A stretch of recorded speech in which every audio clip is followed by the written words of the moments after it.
Mūsų pareigos švenčiausiai trejybei, kuri gyvena mumyse. Turint tokį brangų lobį, kaip švenčiausioji trejybė, reikia nuolat neišleisti jo iš akių. Tai žadina mumyse jai pagarbą, meilę ir ryžtą ją sekti. Švenčiausiosios trejybės artumoje pirmiausia kyla mumyse pagarba jai. Tad šlovinkite Dievą savo kūnu. Kaipgi galėtume negarbinti ir nešlovinti dieviškojo svečio, nedėkoti tam, kuris mūsų sielą paverčia savo šventovę. Po to, kai Marija skaisčiame prieglobstyje priėmė įsikūnijusių žodį, jos gyvenimas tapo nuolatiniu jo garbinimu. Mano siela šlovina Viešpatį, nes didžių dalykų padarė man visagalis ir šventas yra jo vardas. Tuo pačiu, kad ir mažesnėme laipsnyje gyvena kiekviena siela, kuri sąmoningai išgyvena švenčiausiosios trejybės buvimą joje. Sielai aišku, kad ji, būdama švenčiausiosios trejybės šventovė, turi nuolat aukotis kaip garbinimo auka trinitarinių asmenų garbei.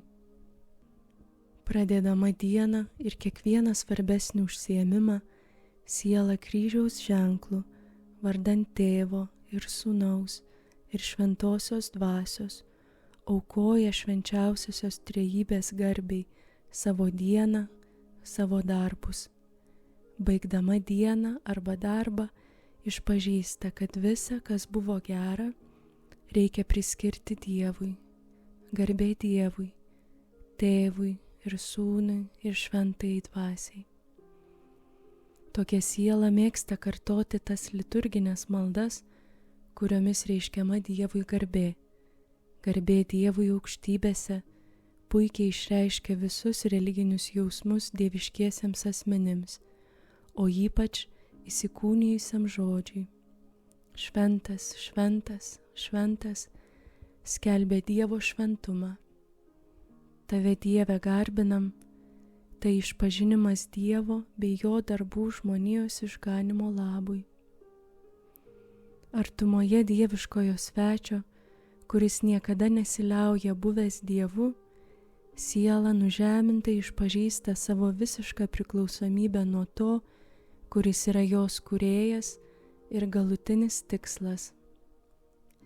Jausdama savo nepajėgumą jį garbinti, kiek jis yra vertas, ji vienijasi su Jėzaus siela, kuri viena tegali duoti Dievui tiek garbės, kiek jis yra to vertas. Dvasia ateina pagalbon mūsų silpnumui. Mes juk nežinome, ko turėtume deramai melsti, todėl pati dvasia užtaria mus neišsakomais maldavimais. Po to, kai siela pareiškia Dievui pagarbą ir išpažįsta savo nepajėgumą, ji išsilieja labiausiai pasitikinčią meilę jam.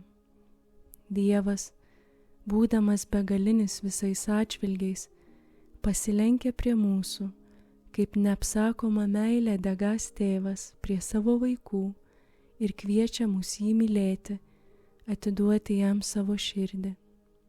Sūnau, duok man savo širdį. Tokios meilės jis turi teisę įsakymų iš mūsų reikalauti. Tuo tarpu jis švelniai maldauja jos, nes tai sėkmingiau mumyse žadina bei didina kūdikišką atsidavimą meilėje jam ir, taip elgdamasis, palieka mus visiškai laisvus. Tad argi galime neatsiliepti į jo tokią švelnią, tėvišką meilę, be jokių rezervų, kūdikišką meilę jam? Gyvenime ši mūsų meilė pirmiausia yra atgailojanti meilė, dėl begalės mūsų didesnių ir mažesnių neištikimybių Dievui. Toliau ji yra dėkingumo meilė, dėl neapsakomų vertybių, kuriomis jis yra mus apdovanojęs ir nuolat mums padeda. Galop, ši meilė yra bičiulystės meilė, kuri su didžiausiu rūpestingumu saugoja visą, ką yra gavusi iš savo dieviškojo bičiulio, kuri, save užmiršusi, vien jo reikalais rūpinasi, vien jo garbei visą daro, kad visi jį garbintų, jį mylėtų. Ši meilė nėra vien kilnus sentimentas. Ji yra neapsakomai veikli savo dieviškojo bičiulio labui. Jos įtakoje siela visą save aukoja jo garbei, atsižadėdama savo valios, gyvena jo valia, stropiausiai laikosi jo įsakymų, nurodymų bei patarimų.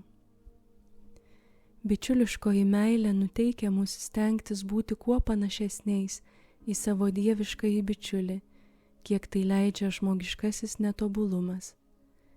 Įsūniai švenčiausiojo tėvo, šventosios dvasios gyvosios šventovės, geriau suprantame, kaip reikia gerbti savo kūną ir sielą. Šventasis Paulius rašo, argi nežinote, kad jūs esate Dievo šventovė ir Dievo dvasia gyvena jumyse. Jei kas Dievo šventovę sunaikintų, tą Dievas sunaikins, nes Dievo šventovė šventa ir toji šventovė tai jūs. Kaip patirtis liudija, uolioms sieloms tai yra galingas akstinas nutraukti visus ryšius su tuo, kas yra nuodėminga, ir uoliai lavintis dorybėse, puošti save jų žiedais. Juk argi nedera visa daryti, kad ši Dievo šventovė būtų kuo švaresnė, kuo puošnesnė. Be to, ir pats mūsų Viešpats, norėdamas parodyti mums tobulumo idealą, kalbėjo: būkite tokie tobuli, kaip jūsų dangiškasis tėvas yra tobulas. Iš pirmo žvilgsnio atrodo, kad šis idealas mums yra per aukštas, bet, kai gerai suprantame faktą, jog esame tėvo įsūniai ir jog jis gyvena mumyse, norėdamas savo paveikslą mumyse įspausti ir talkina mums mūsų šventėjime, tada pasidaro mums aišku, kad iš Dievo malonės tokia kilni mūsų padėtis įpareigoja mus persiimti, kiek tai įmanoma, dieviškomis tobulybėmis.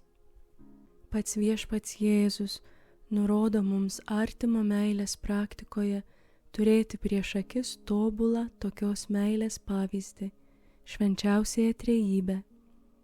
Tegul visi bus viena, kaip tu, Tėve, manyje ir aš tavyje, tegul ir jie bus viena mumyse.